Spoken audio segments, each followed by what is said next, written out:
Hello YouTubers, RogueMonkeyJr here, and today we are talking about SBMM.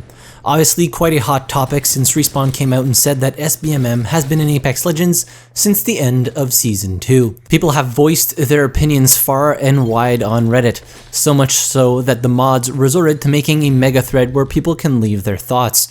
So what is SBMM, you ask? It stands for skill-based matchmaking, and many games employ it as a way for players to get matched with similarly skilled opponents.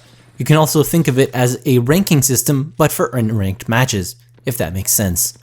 In Apex Legends, as far as we know, your SBMM or skill rating is based off your gun metrics. So should SBMM be in unranked matches?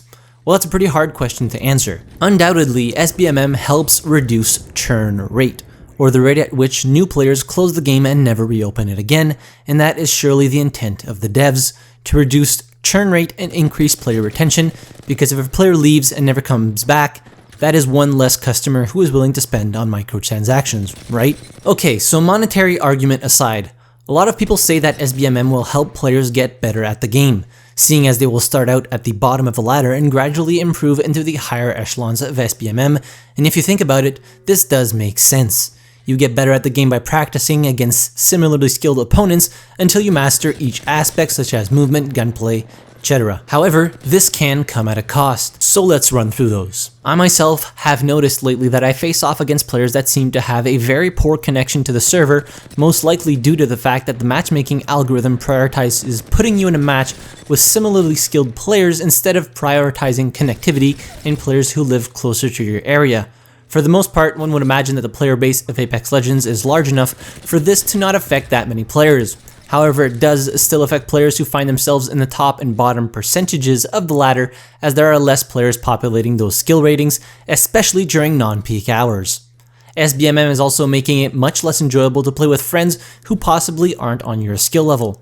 As you can imagine, if the matchmaker bases itself off the highest skilled player and puts you and your friends in a match like this, chances are none of you will have a good time, because the lower skilled members will simply not stand a chance, and the higher skilled players will likely have to carry or be put in many situations where it will be an unfair fight if the opposing squad is a 3-man team of high level players, or they just got the better rando matchmaking because they were solo queuing. SBMM can also, depending on the algorithm, affect queue times for said lower and higher tiers of the ladder, dependent on whether it is loosely enforced or not, and this can be quite frustrating when you are waiting for endless amounts of time to be put in a game simply because the matchmaker is looking for similar skilled opponents. Moving on to a few subjective points / thoughts here. With SBMM in unranked matches, what is the point of having ranked matches if they both are basically the same thing? Why not simply have one playlist with SBMM and completely eradicate the other one, seeing as they will lead to similar results? In fact, a lot of players report that ranked matches seem a lot easier than unranked matches, probably due to the fact that their skill rating in unranked might be higher than their actual competitive rank. In my opinion, Battle Royale games are based off of RNG for loot, circle movement, and many other things, so why not matchmaking in a non-competitive environment? Why remove the randomness from matchmaking when most other aspects are RNG based? Sure, some games you will get absolutely destroyed, and then other games you might absolutely destroy. It happens to everyone, and such is the nature of BR games in my opinion. To add on to this, you might say, well, an individual player will never get better at the game if they are constantly getting destroyed by top tier players. Yeah, you're right, but isn't that the point of ranked competitive matches? You queue up, start at the bottom, and progressively get better by being matched with players in your competitive tier. What's the problem?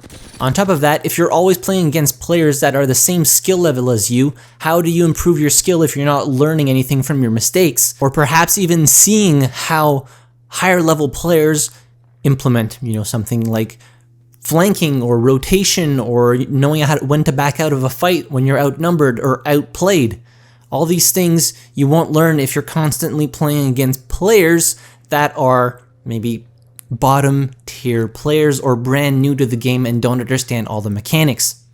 Also, seeing as Apex Legends is a free-to-play title, nothing is stopping top tier players who are sick of having very difficult matches in ranked and unranked from creating a second, third, or even fourth account to play with their friends who might not be as skilled, or even get to level 10, start playing ranked, then just staying at silver/gold tier and making those ranks miserable for people who actually belong there. In fact, I have actively seen and been in this situation for one of my video series, crossing paths with players, known top tier players, that are playing in those silver and gold ranked matches.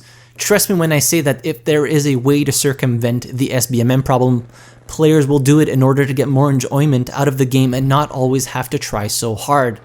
So should there be SBMM in unranked matches?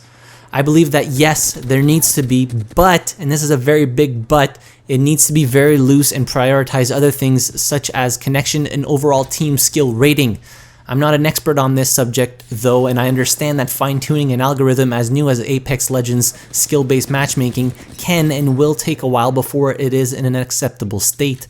So I guess until then we'll just have to wait, and it sucks, but people will just smurf and avoid the harsh skill-based matchmaking system that is in Apex Legends right now. Alright, so I know this was a little bit longer and heavier video than usual, and I appreciate that you took the time to watch. I do want to extend the discussion in the comment section down below. No matter if you agree with certain things I said in the video or not, I want to hear/read your opinion on this complicated topic. But anyways, I've been going on for long enough, and that'll do it for this video. Hit the like button if you enjoyed it, subscribe to the channel if you haven't already, and as always, thank you very much for watching. I really appreciate it, and I'll see you guys in the next video. Have a good one.